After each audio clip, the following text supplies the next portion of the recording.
Qubit aimed a microphone at a perfectly quiet mountain. "Mr. Volcano, are you angry?" The mountain answered with one tiny puff of steam that knocked Qubit's science hat sideways. Volcanoes are not angry, and they are not hollow mountains filled with endless fire. So what actually makes one erupt? Start inside Earth.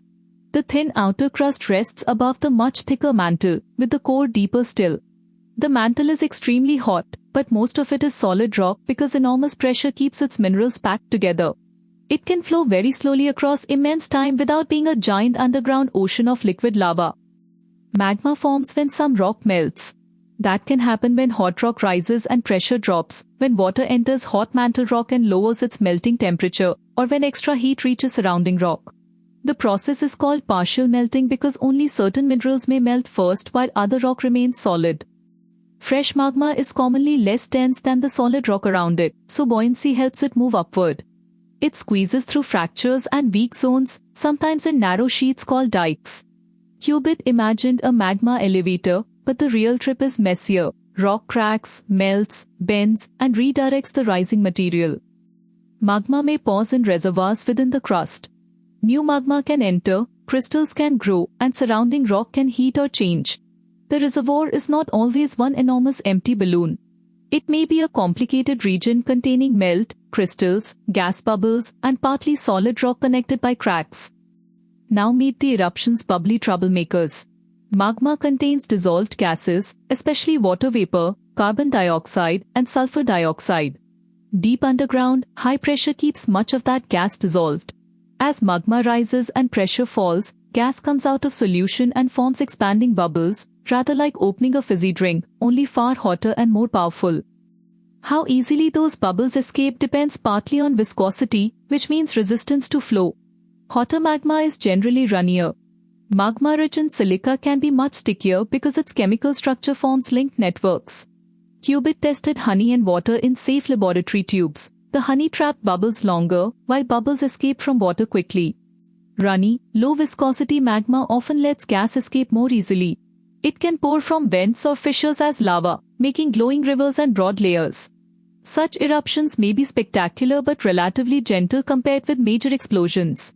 Relatively matters. Lava can still burn, bury, and destroy anything in its path. Sticky magma can trap expanding bubbles. Pressure grows as bubbles crowd together, deform the melt, and push against surrounding rock. If the magma fragments, gas expands rapidly and blasts pieces upward. That is one reason some volcanoes erupt explosively while others mainly release flowing lava. The magma's composition, temperature, gas content, and plumbing all matter. An explosive eruption can launch volcanic ash high into the atmosphere. Volcanic ash is not soft gray powder from a fireplace.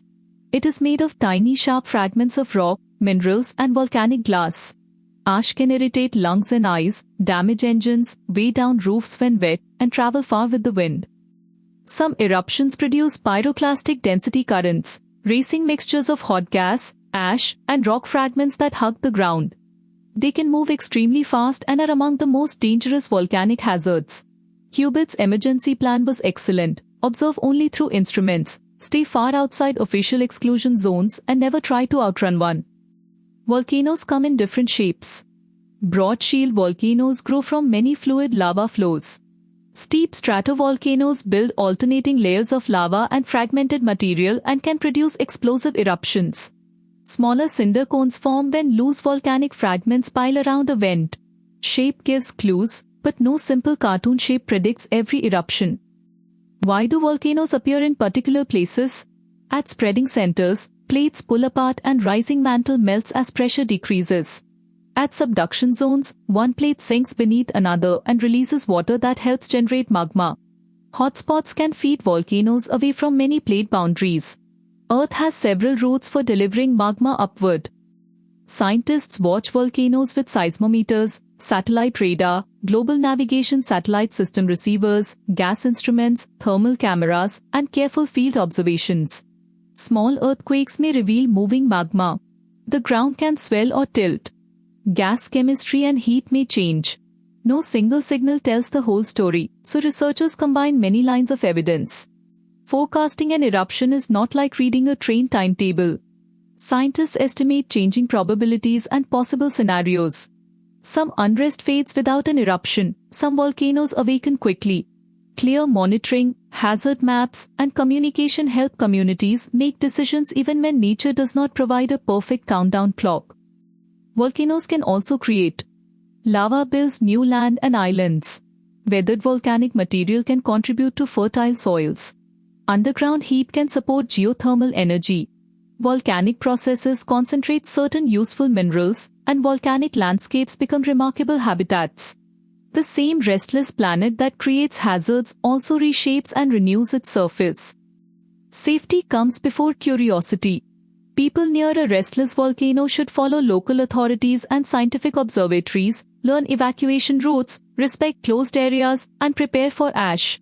During ashfall, official guidance may include staying indoors, protecting water and equipment, and using properly recommended respiratory protection. Qubit's toy umbrella was not an ash safety plan. Volcano recap. Rock partially melts under the right conditions. Buoyant magma rises and may collect. Falling pressure lets dissolved gases form bubbles. Runny magma often releases gas and flows. Sticky magma can trap gas and fragment explosively. Plates and hotspots supply the settings, while instruments help people understand the changing risk. Qubit adjusted the microphone. The mountain puffed again. A geological hiccup? He asked. Close enough for a joke, but now you know the real why.